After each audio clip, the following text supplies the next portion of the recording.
안녕하십니까. 민법을 잡은 남자 안영찬입니다. 이번 영상은 레벨 3, 알짜 문제 레벨 3죠. 법률에 부과해가지고 조건과 기한에 관한 문제를 정리해 보도록 하겠습니다. 자, 문제를 함께 보시죠. 1번이죠. 민법상 조건부 법률에 관한 설명으로 옳지 않은 것, 틀린 것을 찾으라고 하네요. 1번. 정지조건부죠. 자, 정지조건이라는 것은 뭔가요? 현재, 지금은 효과가 없지만 조건이 성취가 되면 비로소 효과가 생기는 것을 우리가 정지조건이라고 하죠. 따라서 정지조건이란 사실에 대한 입증은 효과 발생을 부정하는 사람이 입증하는 거고요. 정지조건이 성취됐다는 사실은 효과 발생을 주장하는 사람이 입증하는 거거든요. 따라서 정지조건부 채권 양도에 있어서 정지조건이 성취되었다는 사실은 효과 발생을 주장하는 자가 입증해야 되니까 채권 양도 효력을 부정하는 자가 증명해야 한다. X고요. 1번이 답이 되는 거죠. 참 잘 나오는 형태의 지문인 거죠. 2번.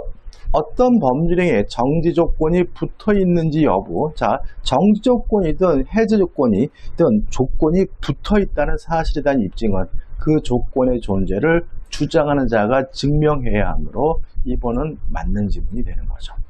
3번. 자, 기정조, 기해무, 불정무, 불해조는 반드시 암기하셔야 됩니다. 기성조건이 정지조건이면 조건 없는 법률행위다. 기정조. 기성조건이 해제조건이면 무효다. 기해무. 불능조건이 정지조건이면 무효다. 불정무. 불능조건이 해제조건이면 조건 없는 법률행위다. 불해조죠. 따라서 3번 보시면 조건이 법리 당시 이미 성취할 수 없는 것. 그럼 뭐죠? 불능조건이죠. 그 조건이 해제조건이면 불해조에서 조건 없는 법률행위니까 조건 없는 법률이 된다. 맞는 질문이 되겠죠. 3번. 조건 성취 효력 발생 시기. 자, 이게 무슨 말이냐면 정지 조건이 성취가 되면 효과가 생기고 해제 조건이 성취가 되면 효과가 생깁니다. 소급표가 없거든요. 자, 소급표가 없는데 다만 당사자 간의 특약으로 소급시키는 것은 가능해요. 왜냐하면 효력 발생 시기라는 민법 규정은 임의 규정이고 당사자 간의 특약으로 달리 정할 수가 있으니까요. 5번. 자, 조건이 반사회적이면 조건만 무효인 것이 아니라 법률행위 전체가 무효입니다. 5번. 조건부 법률행위에 있어서 조건의 내용 자체가 불법으로 무효예요. 반사회적이 무효면 조건만 무효인 것이 아니라 법률행위 전체가 다 무효이기 때문에 특별한 사정이 없는 한 그 조건만 분리하여 일부만 무효로 할 수 없다. 맞는 질문이죠. 따라서 이 문제의 옳은 질문은 1번이고요. 틀린 질문은 1번이고요. 1번이 답이죠. 중요한 문제니까 별표해 두시고 꼭 확실하게 내 것으로 만드시기 바랍니다. 2번입니다. 조건부 법률에 관한 설명으로 틀린 거죠. 자, 일단 단독행위에는 조건을 붙일 수가 없어요. 다만 상대방으로부터 동의를 얻었거나 채무 면제 같은 이익만을 주는 단독행위는 조건을 붙이는 것이 가능하기 때문에 1번. 상대방이 동의하면 채무 면제에 조건을 붙일 수 있다. 5. 맞는 지문으로 평가됩니다. 조금 문제는 있긴 해요. 왜냐하면 동의가 없더라도 채무 면제에 조건을 붙이는 것이 가능하니까 동의를 얻어서 채무 면제 조건을 붙이는 것은 틀렸다고 볼 수는 없는 것 같아요. 2번. 정지조건부 법률행위는 조건이 불성시로 확정되면 무효로 된다. 맞죠? 자, 정지조건이라는 것은 뭐냐면 유동적 무효죠. 지금은 무효지만 조건이 성취가 되면 효과가 생길 수 있는 유동적 무효예요. 근데 만약에 불성취로 확정이 됐다면 더 이상 유동적 무효가 아니라 확정적 무효가 되기 때문에 2번은 맞는 질문이죠. 3번. 조건을 붙이는 것이 허용되지 않는 법률행위. 뭐가 떠오르셔야 되냐면 가족법상 행위죠. 가족법상 행위에 조건을 붙이게 되면 반사회적에서 무효입니다. 조건만 무효인 것이 아니라 법률행위 전체가 다 반사회적이라는 이유로 무효가 되기 때문에 다시 한번 읽어보면 3번 조건을 붙이는 것이 허용되지 않는 법률행위에 조건을 붙인 경우 다른 정함이 없으면 그 조건만 분리하여 무효로 할 수 있다. X가 되고요. 답은 뭐죠? 3번입니다. 1번도 좀 애매하긴 하지만 이렇게 애매한 것과 확실한 것이 있으면 확실한 것만 답이 되고요. 또 28회 때도 복수 정답 처리하진 않았습니다. 3번만이 답이 되는 거죠. 4번 당사자가 조건 성취 효력을 그 성취 전에 소급하게 할 의사를 표시한 때는 그 의사에 의한다. O 맞는 질문이고요. 5번 정지 조건의 경우 조건 성취죠. 조건이 성취됐으면 효과 발생을 주장하는 자가 입증하는 것이니까 5번 정지 조건의 경우에는 권리를 취득하는 자가 조건 성취에 대한 증명 책임을 부담한다. 5 맞는 질문이죠. 자, 이 문제의 답은 3번이 답이네요. 자, 3번 법률의 등에 관한 설명으로 틀린 것은 1번 기정조입니다. 기성 조건이 정지 조건이면 기정조, 조건 없는 법률행위가 돼야 되므로 1번 희성 조건을 정지 조건으로 한 법률행위는 무효이다.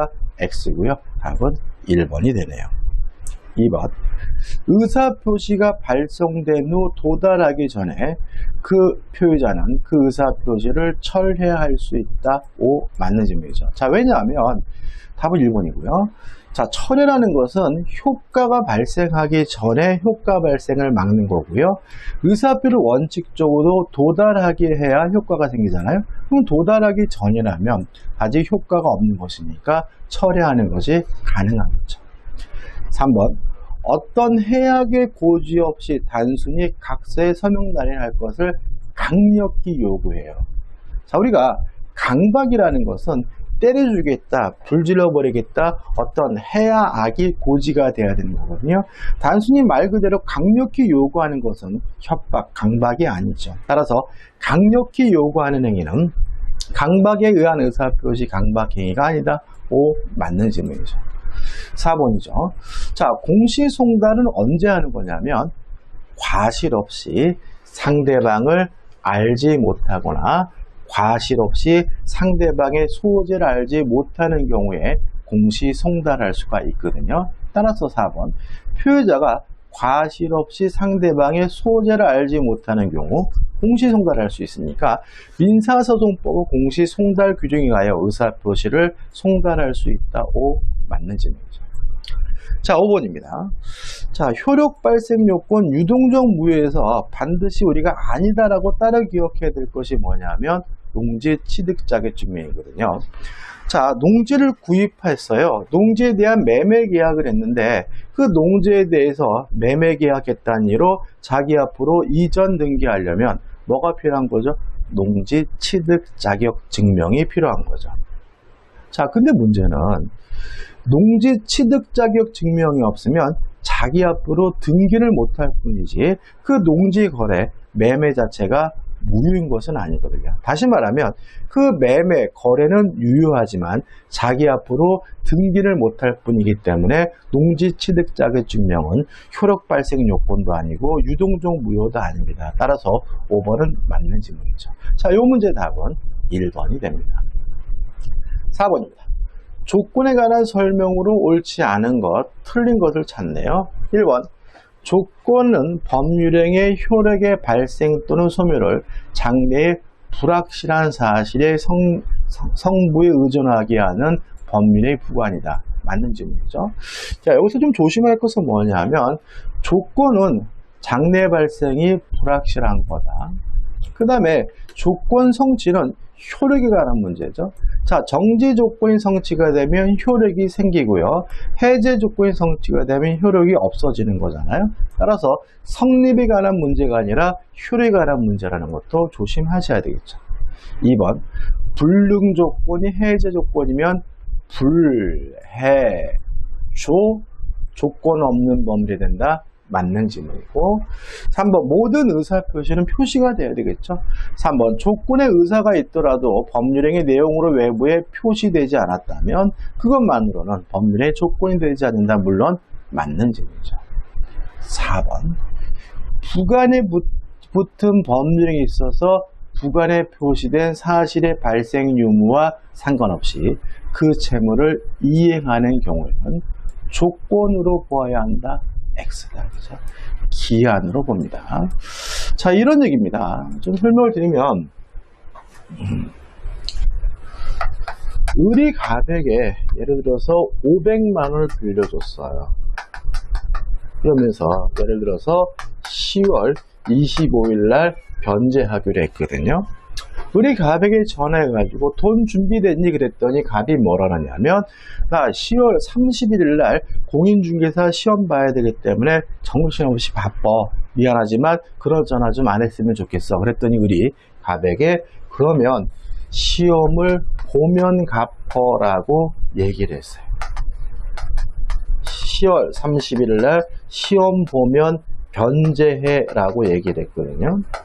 근데 만약에 을의 말이 시험을 보면 갚으라는 의미를 시험에 안 보면 갚을 필요가 없다는 의미로 해석이 된다면 이것은 조건이 되겠죠. 근데 이 경우에는 시험 볼 때까지 변제 기간을 뭐한 것에 불과해요? 연기해 준 것에 불과한 겁니다. 따라서 말 그대로 시험을 보면 갚아야 되고 시험을 안 봐도 뭐예요? 갚아야 되니까 시험 보면 돈을 갚으라는 얘기는 조건처럼 보이지만 실제로는 뭐인 거예요? 기한인 거죠. 자, 4번 질문을 다시 한번 볼까요? 4번. 부관에 붙은 법률에 있어서 부관에 표시된 사실의 발생 유무와 상관없이 시험을 보든 안 보든 상관없이 그 채무를 이행해야 되는 경우라면 그것은 조건이 아니라 기한이기 때문에 조건으로 보아야 한다. X고요. 답은 4번이 되는 거죠. 5번. 이쪽 문제 또 나왔네요. 정지 조건부 법률의 경우에 조건 성취로 권리를 취득하는 자가 조건 성취 사실에 대한 증명 책임을 진다. 맞죠? 조건이 성취됐으면 누가 입증합니까? 효력 발생을 주장하는 자가. 따라서 권리를 취득하는 자가 입증해야 된다. 맞는 질문이 되는 거죠. 이 문제의 답은 4번이 되고 4번은 중요하겠죠. 5번입니다. 법률행위 조건에 관한 설명으로 옳은 것을 찾습니다. 1번. 조건부 권리도 처분할 수 있고요. 상속할 수 있고 담보로 제공하는 것도 가능하기 때문에 담보로 제공할 수 없다. X가 되는 거죠. 2번. 조건이 법률 당시 이미 성취한 것이에요. 기성 조건이죠. 그 조건이 해제 조건이면 무효여야 하니까 조건 없는 법률행위다. X가 되네요. 3번. 조건의 성취로 인하여 이익을 받을 당사자가 신의 성실에 반해 조건을 성취시킨 때는 상대방은 그 조건이 성취하지 아니한 것으로 주장할 수 없다가 아니라 있다겠죠. 합격하면 1억을 주겠다고 약속했는데 컨닝을 해서 합격을 했어요. 신의 성실에 반해 조건을 성취시켰다면 상대방은 합격되지 않았음을 뭐 할 수 있습니까? 주장하는 것이 가능하니까 3번도 뭐가 돼요? X가 되는 거죠. 4번. 자, 조건이 반사회적이면 조건만 무효인 것이 아니라 법률행위 전체가 다 무효이기 때문에 조건부 법률행위에 있어 조건의 내용 자체가 불법적인 것이어서 무효일 경우 그 조건만을 분리하여 무효로 할 수 있다. 이것도 뭐죠? X가 되는 거죠. 자, 5번입니다. 자, 이런 얘기죠. 자, 공인중개사 시험에 합격을 하면 1억 주겠다고 약속을 하고 시험 못 보게 감금을 했다면 상대방은 합격됐음을 주장할 수 있거든요. 언제 주장할 수 있느냐? 감금 당한 그날 당장 합격됐음을 주장할 수 있는 것은 아니고요. 합격자 발표일까지 기다렸다가 합격됐음을 주장해야 됩니다. 왜냐하면 5번. 조건의 성취로 인하여 불이익을 받을 당사자가 신의 성실에 반하여 조건의 성취를 방해했어요. 집에다가 감금했어요. 그러면 합격됐음을 주장할 수 있는 시점은 언제냐면 조건이 성취된 것을 의제되는 시점은 신의 성실에 반한 행위가 없었더라면 조건이 성취되었으라고 추산되는 시점이죠. 감금 안 당했다면 합격자 발표일 날 합격할 수 있었던 거잖아요. 따라서 방해 시 바로 조건이 성취됐음을 주장할 수 있는 것이 아니라 방해가 없었다면 조건이 성취되었으라고 추산되는 시점이 돼야 비로소 조건이 성취됐음을 주장할 수 있음을 조심하셔야 되고요. 따라서 5번은 뭐가 되죠? X가 되는 거죠.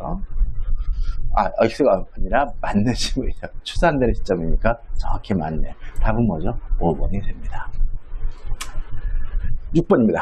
법률의 조건과 기한에 관한 설명으로 옳은 것을 찾습니다. 1번 조건은 뭐냐?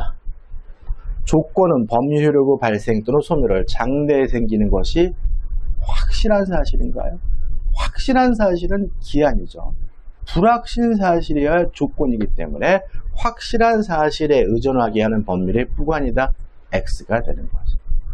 2번 가족법상 행위에는 조건도 붙일 수 없고 기한도 붙일 수 없습니다. 만약에 가족법상 행위에 조건이나 기한을 붙이게 되면 반사회적 법률에서 무효이기 때문에 2번 법률 당시에 곧바로 효력을 발생할 필요가 있는 이 방에는 시기를 붙이지 못한다. 맞는 지문이고요.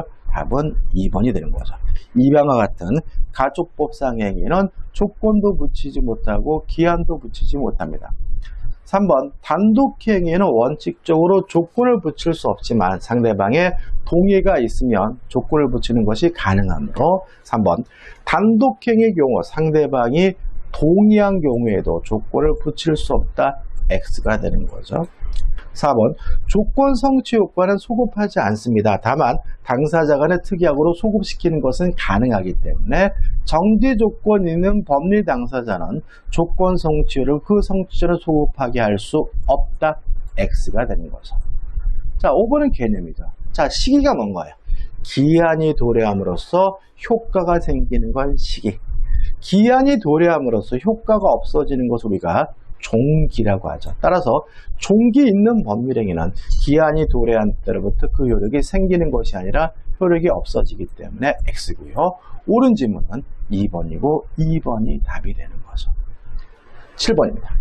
기한에 관한 설명으로 옳은 것을 찾습니다. 1번 자, 기한의 이익이 채권자, 채무자, 쌍방에게 있어요. 언제죠? 유상인 경우죠. 자, 유상인 법률의 경우에는 기한의 이익이 채권자, 채무자 모두에게 있습니다. 자, 이런 경우에 채무자는 기한의 이익을 포기하는 것은 가능하고요. 다만 포기하기 위해서 상대방의 손해를 배상해 주면 되거든요. 따라서 1번 기한의 이익이 채권자, 채무자, 쌍방에 있는 경우 채무자는 기한의 이익을 포기할 수 없다. X. 포기할 수 있습니다. 다만 뭐는 해줘야 돼요? 손해는 배상해 줘야 되는 거죠.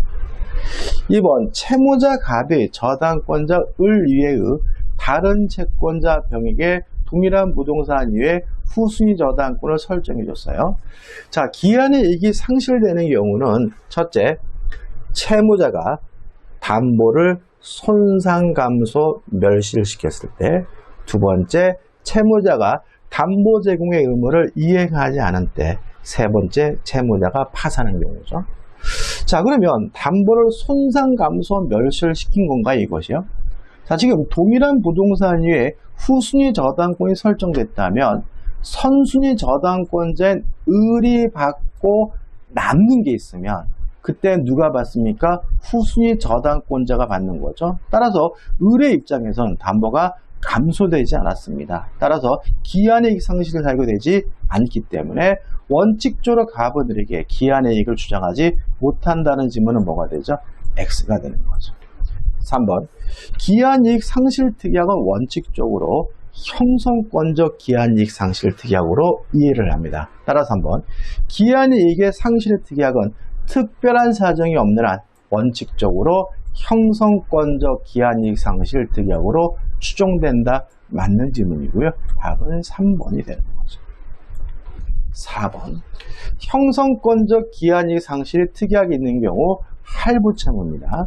자, 이 할부채무에 대해서는 우리 판례가 개별적으로는 할부금이 별도로 따로따로 소멸시효가 진행된다는 것이 우리 판례 입장이거든요. 다시 말하면 1월 달에 발생한 할부금, 2월 달에 발생한 할부금, 3월 달에 발생한 할부금이 따로따로 개별적으로 소멸시효가 진행된다는 것이 우리 판례 입장이므로 4번 형성권적 기한이익 상실 특약이 있는 할부 채무의 경우 특별한 사정이 없으면 일의 불이익이 있으며 채무 전액에 대하여 소멸시효가 진행된다는 질문은 X가 되는 겁니다. 이 4번은 시험에 나올 수는 없으니까 신경 쓰지 마시고요. 5번 정지조건부 기한이익 상실 특약이죠. 자, 이런 얘기입니다. 자, 기한이익 상실 사유가 있을 때 채권자가 즉시 변제를 청구해야 비로소 이행 지체가 되는 경우를 우리가 형성권적 기한이익 상실이라고 하고요. 이게 원칙이죠.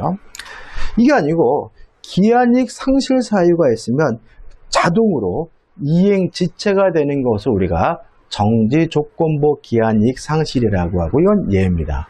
따라서 계속 보시면 그 특약이 정한 기한이익 상실 사유가 발생하더라도 기한이익을 상실케 하는 채권자의 의사표시, 다시 말하면 즉시 변제 청구가 없다면 특별한 사정이 없는 한 이행기 도래 효과가 발생하지 않는다 X고요. 이거는 뭐에 대한 설명이죠? 형성권적 기한이익 상실에 관한 설명인 거죠. 정지조건부 기한이익 상실이란 사유가 발생하면 즉시 바로 뭐가 되죠? 기한 도래 효과 이행지체가 되는 경우니까 5번은 X가 되고요. 뭐에 대한 설명이라고요? 형성권적 기한이익 상실에 대한 설명이라는 거 기억해 두시면 되겠죠. 자, 이 문제는 옳은 것을 찾는데 답은 뭐죠? 3번이고 요 3번 원칙이 뭐죠? 형성권적 기한이익 상실이고 형성권적 기한이익 상실이 뭐냐? 5번에서 개념을 정리하시면 될 것 같아요. 8번입니다. 조건과 기한에 관한 설명으로 옳은 것을 찾네요. 1번 해제 조건이 뭐냐? 조건이 성취가 됨으로써 효과가 없어지는 것이니까 해제 조건이 있는 법률행위는 조건이 성취한 때로부터 그 효력이 발생한다. X가 되는 거죠. 2번 기한이익 상실 특약은 특별한 사정이 없는 한 정지조건부 기한이익 상실 특약으로 추정된다. 맞는 질문이고요. 답은 뭐죠? 2번이 되는 거죠. 3번 조건이 법리 당시 이미 성취할 수 없어요? 불능조건이죠? 불능조건 불능조건이고 그 사실의 발생이 불가능하게 되었다 하고요. 이행기간이 도래한 것으로 볼 수 없다. X가 되는 거죠. 이행기간 도래한 것으로 볼 수가 있습니다. 4번 불확정한 사실의 발생 시기를 이행기한으로 정한 경우, 예를 들어 가지고 안영찬이 죽으면 1억 주겠다라고 한 경우에 그 사실의 발생이 불가능하게 된 때 언제입니까? 안영찬이 실종이 돼가지고 죽었는지 살았는지를 확인할 수 없는 경우에도 이행기한이 도래한 것으로 보기 때문에 이행기한이 도래한 것으로 볼 수는 없다. X가 되는 거죠. 5번 상계는 단독행위이고 원칙적으로 조건도 붙일 수 없고 기한도 붙일 수가 없기 때문에 상계 의사표시하는 시기를 붙일 수 있다. X가 되는 거죠. 따라서 이 문제는 작년도 기출문제인데 옳은 것은 뭐죠? 2번이 됩니다. 자, 이제 마지막 문제인가요? 다 풀었구나, 그죠? 다 풀었네요. 자, 이번 영상 여기까지고 이제 다음 주 이제 월요일부터 이제 우리가 물권법에 관한 레벨 3로 갈 겁니다. 그래서 제가 조금 우리가 문제풀이 영상과 진도를 좀 맞추기 위해서 여기까지 좀 진도를 좀 빨리 한 경향이 있는데 다음 영상부터는 진도에 맞춰서 올라갈 거거든요. 자, 아무튼 이 영상이 도움이 되셨다면 구독, 좋아요 좀 부탁드리겠습니다. 고맙습니다.